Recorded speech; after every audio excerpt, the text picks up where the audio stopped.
na may kabutihan sa kalusugan para sa buhay na makabuluhan. Mga eksperto ay pinag-isa, kami inyong makakasama. Maaasahang dalubhasa, kagaling ay matatamasa. Hiling galing, sagot sa inyong hiling.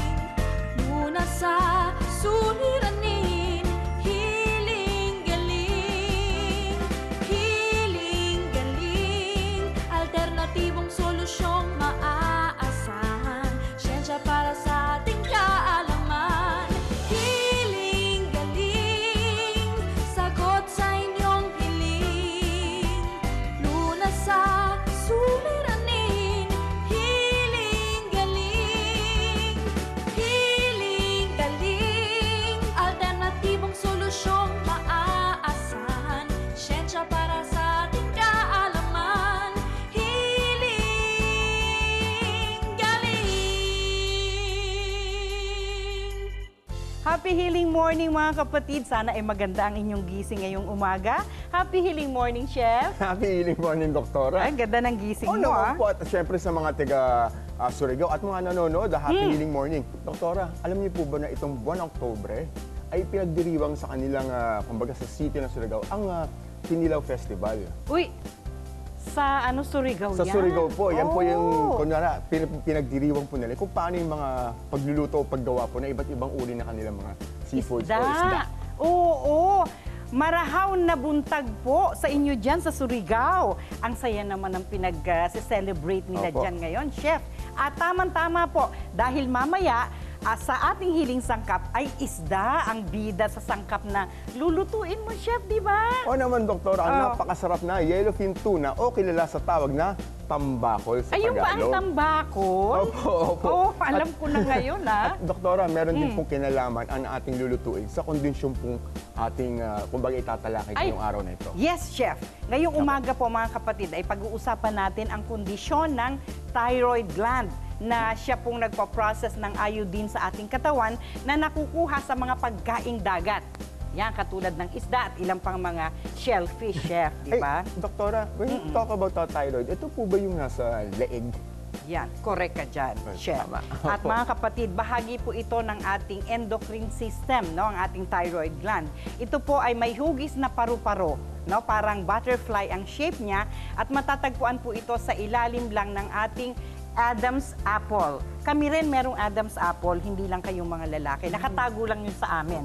At ang thyroid gland po, ang gumagawa ng thyroid hormone sa pamagitan po ng pag-extract ng iodine mula sa dugo.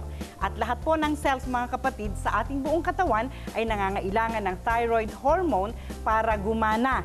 At kumbaga po sa sasakyan, Chef, no?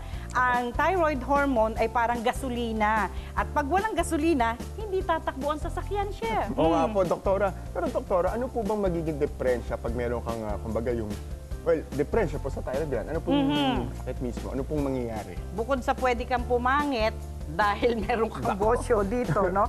Yung paglaki po ng lieg ay isa nga sa mga indikasyon na may diferensya ang thyroid gland. Ito po ang tinatawag natin na goiter o sa Tagalog ay bosyo, no? At maaring kulang po o sobra ang thyroid hormone na nagagawa nito. At kapag kulang, ito po ay tinatawag na hypothyroidism. Kapag sobra naman po ang produksyon ng thyroid hormone, ito ay tinatawag na hyperthyroidism. Apektado po nito ang energy at metabolismo ng cells sa ating katawan.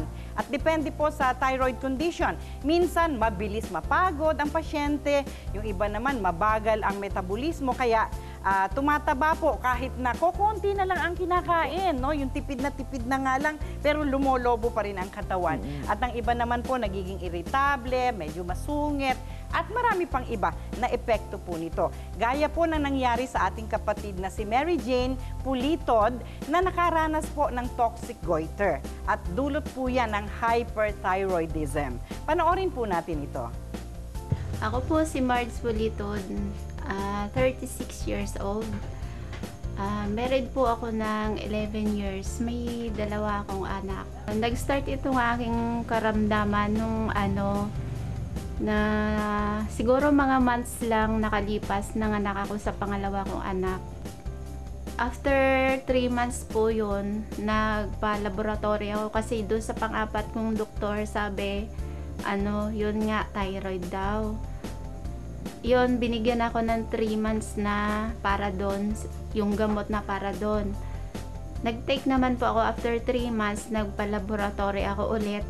Normal, pero hindi ako satisfied kasi hindi ako nakakatulog.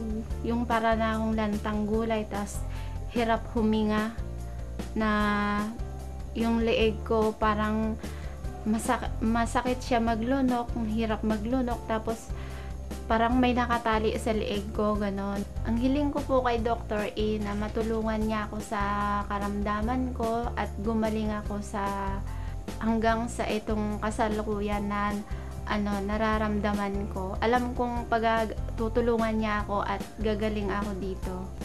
Ako, doktora, yung po palang magiging epekto pag mayroong hyperthyroidism. Oo, chef. Pero doktora, ano po bang, isa po ba itong pangkaraniwang sakit lang o namamana o bigla na lang pong... Isa sa pinaka-common na Opo. nakikita natin ng mga karamdaman niyan, chef.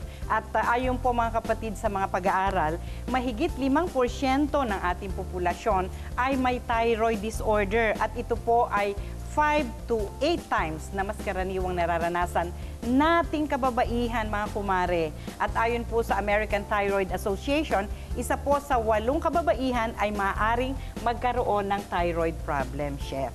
Ganon kami kaagrabyado sa inyo. Mas bihira sa lalaki. Ganun po ba? Oo. Kaya nga, doktora, napakagandang mapanood po nila ngayon ang natural na paggagamutan, of course, dito sa Hiling Galing. Kung paano mapapagaling ang thyroid disorder at isa pong iodine-rich recipe ang ipapakita natin mamaya sa Hiling Sangkap.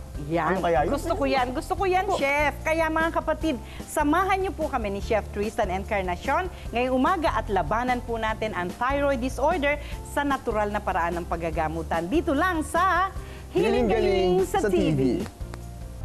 Alam niyo ba mga kapatid na 60% ng mga taong may thyroid disorder ay hindi po alam na may problema pala sila sa thyroid. Tanong ng ating mga kapatid tungkol sa thyroid, tatalakay ni Dr. E. Huwag bumitiw at magbabalik ang Hiling Galing sa TV.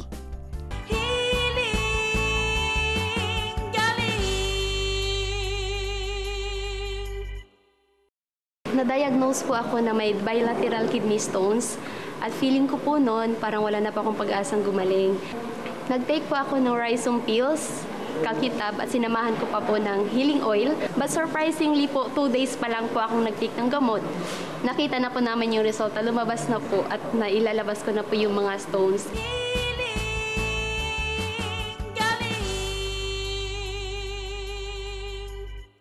Ang kondisyong ito po ay tinatawag na diabetic retinopathy. Kapag hindi po ito nalunasan, gaya ng anumang uri ng visual impairment, maaari po itong mauwi sa tuluyang pagkabulag ng pasyente. Matinding paglabo ng mata, diabetes ang may sala, alamin kay Dr. E. sa Hiling Galing sa TV. Linggo, alas 7 hanggang alas 8 ng umaga sa TV5.